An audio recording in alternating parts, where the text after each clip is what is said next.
FAQ number 112. This is going to be the last one I'm going to do. From here on out, I'm just going to have videos like I did back there in December.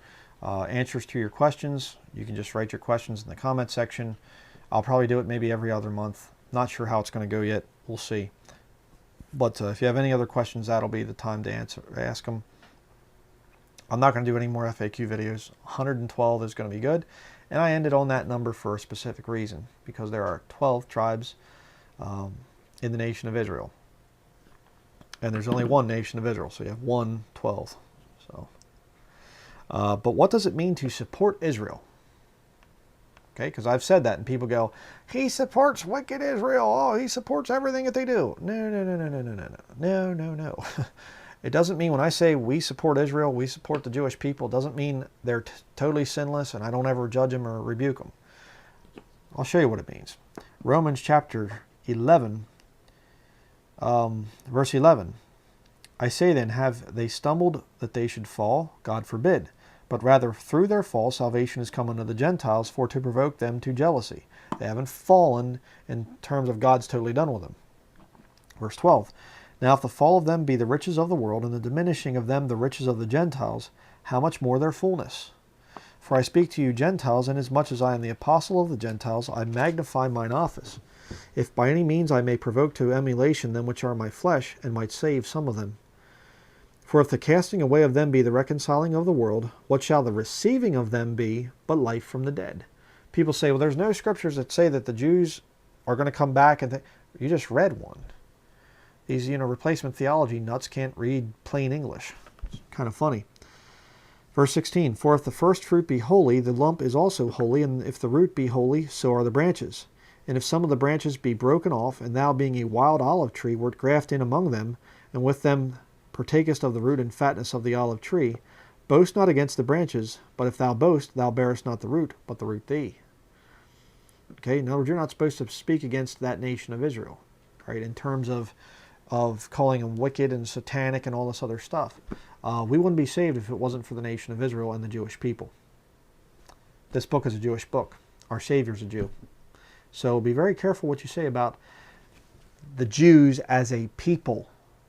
Now you can say that individual Jews are sinners. That's true. But to start attacking the Jews and saying they're the synagogue of Satan and they're wicked and we should just destroy them and whatever else. No, you don't do that. Verse 19, thou wilt say then, the branches were broken off, that I might be grafted in. Well, because of unbelief they were broken off. And thou standest by faith. Be not high-minded, but fear. Now, this is a very serious warning here. For if God spared not the natural branches, take heed lest he also spare not thee. Behold therefore the goodness and severity of God. On them which fell, severity, but toward thee, goodness, if thou continue in his goodness. Otherwise thou also shalt be cut off. Okay? Now, people, there's debate on this thing back and forth, and they say, what does this mean? Does this mean you're losing your salvation? You're cut off? Does this mean your nation is cut off from God's blessing? Well, there's debate. You can debate that thing back and forth. I've talked about that in other studies. But the deal here is God has a specific purpose and plan for that nation of Israel. So when I say I support Israel, what I'm saying is the Jews gave me this book, the Jewish people, the nation of Israel. They gave me the book. My Savior is a Jew. So why then would I turn against the Jewish people and say, yeah, let the Arabs go in there, free Palestine? A Christian would never wear a shirt that says free Palestine. Know what I mean? They would never support the Arabs pushing those Jews out of Israel.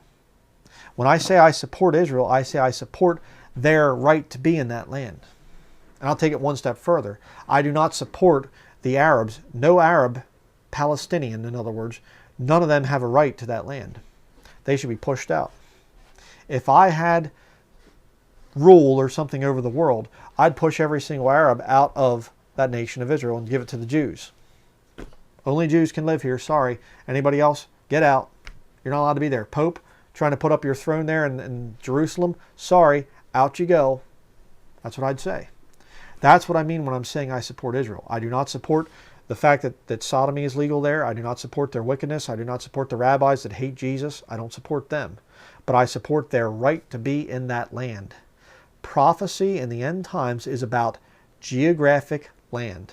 All these people come out, we're the true Jews, we're the true Jews. I'm a white man, I'm a Northern European, so I'm a true Jew. Then get over to Israel, because it's about land. I'm a black African, I'm a real true Jew. Okay, then get to Israel.